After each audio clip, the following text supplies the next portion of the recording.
there was efforts in the early aughts, especially with the university getting going, what was called smart specialization. Okay. Right. And regions were encouraged and incentivized, and there was research funding and other funding for municipalities to engage in this process of smart specialization. Okay.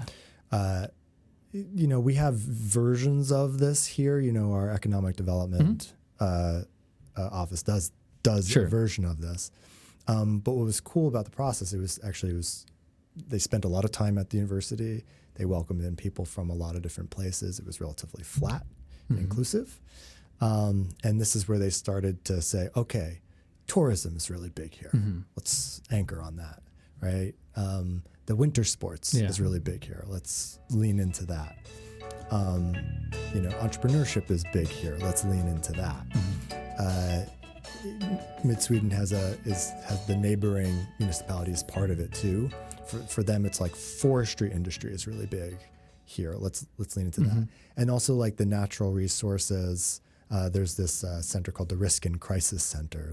So being fairly north in Sweden, they're sort of, I guess, attuned to things like climate change and the effects there.